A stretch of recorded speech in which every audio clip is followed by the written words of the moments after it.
Quels sont les défis futurs pour la culture de la betterave? Le poids des tracteurs. Voilà, allez.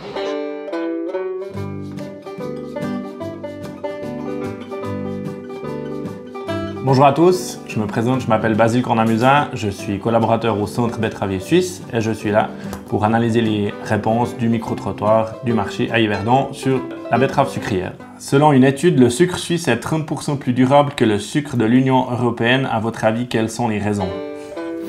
Circuit court et puis sa distribution aussi, c'est un circuit court. Je pense que l'Union européenne fait des produits industriels, parce que les échelles de surface dans les pays qui sont autour de nous sont totalement différentes de l'agriculture suisse. Je pense qu'en Suisse, on a une agriculture qui est plus respectueuse que l'UE. Après, précisément, comment les paysans cultivent, je ne sais pas. Moins de produits, peut-être. Ouais. Moins d'insecticides, j'espère. Je pense qu'on est un petit pays, du coup c'est sûrement une histoire de transport, j'imagine. À cause des produits qu'ils mettent dessus par hasard. Des néonicotinoïdes et toute cette cochonnerie. Alors, le mot a été lâché, donc il y a différents éléments sur toute la chaîne de production de la betterave et de la transformation aussi qui fait qu'on est finalement plus respectueux.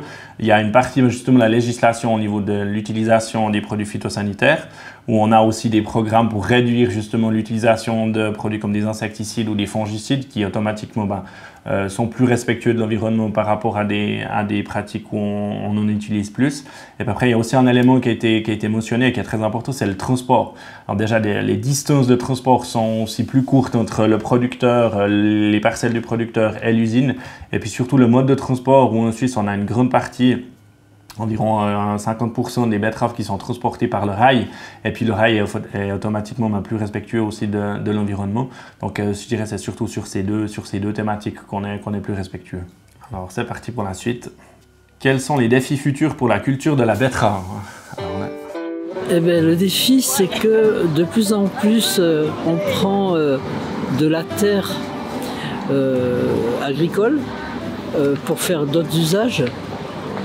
Et il peut aussi y avoir d'autres productions qui rémunèrent mieux. Et si la terre est compatible avec autre chose, on va y planter autre chose. C'est d'arriver à avoir des insecticides ou des produits qui peuvent, tout en ménageant l'environnement, être efficaces contre les nuisibles, contre ce qui peut arriver, de la pourriture ou des choses comme ça. Le défi, c'est de réduire la culture, faire moins, consommer moins de sucre. Et puis, sinon, peut-être des cultures associées pour qu'il y ait plus de problèmes d'envahissement d'autres plantes qui sont indésirables. On va utiliser du glyphosate à tout va, quoi. Sûrement trouver une alternative, des solutions pour utiliser moins de pesticides, parce que et je crois qu'il y a aussi un puceron qui s'attaque aux betteraves et peut-être pouvoir faire la recherche là-dedans. Peut-être réduire justement ces produits, les insecticides et tout ce commerce. L'arrosage, peut-être. Et puis le poids des tracteurs. Voilà, allez. Alors, ça, c'est une question pas évidente parce que il y a des enjeux des défis qui sont agronomiques. On voit des enjeux aussi qui viennent directement de la population. Il y a des enjeux, il y a des défis aussi qui sont liés à la politique agricole. Donc, si on essaye de faire un petit peu un melting pot et puis de tout rassembler au niveau agronomique, c'est clair qu'on a des gros problèmes de maladies et de ravageurs. Il y a le puceron qui a été mentionné, donc qui finalement transmet la jaunisse virale aux betteraves. On a une autre maladie très importante en Suisse qui est le syndrome de basse richesse qui diminue la quantité de sucre dans les betteraves. Donc je dirais que c'est les deux grands défis agronomiques, je dirais que c'est ceux-là, en tout cas pour la Suisse romande. Après, on a aussi un problème qui a été mentionné par une des personnes, c'est la perte de surface, liée aussi à la concurrence des autres grandes cultures qui sont cultivées en Suisse. Donc il faut absolument qu'on arrive à maintenir les surfaces de manière suffisante pour finalement garder cette industrie, parce que Il y a une dame qui dit qu'il faut qu'on arrête de produire du sucre et qu'on en consomme moins, mais c'est pas parce qu'on va plus en produire en Suisse qu'on va moins en consommer.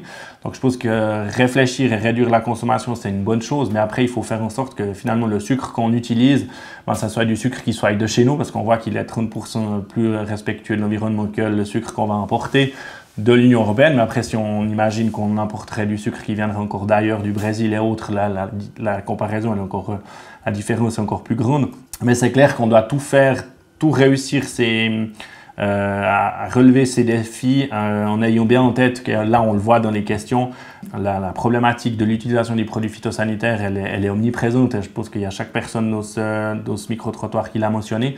Donc ça, c'est aussi quelque chose qu'on doit prendre en compte, mais malheureusement, c'est pas toujours faisable et c'est pas non plus toujours faisable à court terme parce que pour justement sélectionner par exemple une variété de betterave, il faut plus de 15 à 20 ans pour qu'elle soit, du moment qu'on arrive à avoir la première piste sur une variété résistante et qu'elle soit évidemment suffisamment productive et puis qu'elle soit chez l'agriculteur, il va une quinzaine d'années. Donc on doit quasiment connaître les problèmes 15 à 20 ans à l'avance si on veut au moment donné, au moment où on a une maladie qui apparaît, pouvoir donner les réponses sans produits phytosanitaires. Donc ça, c'est un enjeu qui est vraiment très très important, mais qui est très difficile finalement à régler.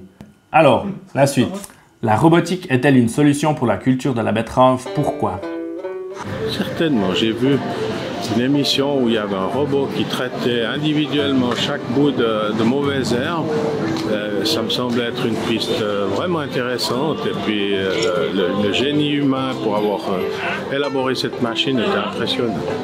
Peut-être pour désherber ou les traitements, c'est vrai qu'il y a les drones qui font des traitements ciblés. C'est une bonne question. Peut-être qu'une partie du travail manuel qui demande beaucoup d'efforts pourrait être fait par des robots dans le futur. Est-ce que c'est un travail qui est dur? Je ne sais pas. Là, une grande diversité de réponses en fonction peut-être des connaissances des affinités, mais aussi on voit au niveau de l'âge des personnes. Mais effectivement, donc la robotique est de plus en plus présente un petit peu dans tous les secteurs, mais également dans l'agriculture, où là c'est principalement utilisé, comme l'ont dit plusieurs personnes, pour venir en soutien pour le désherbage des betteraves, principalement aussi aujourd'hui pour le désherbage biologique, étant donné que, comme on l'a dit déjà avant, ça prend énormément de temps, puis ça nécessite aussi beaucoup de personnes, c'est une charge de main-d'œuvre assez importante. Donc là, l'idée, ce serait de remplacer finalement ce désherbage mécanisé par un désherbage robotisé.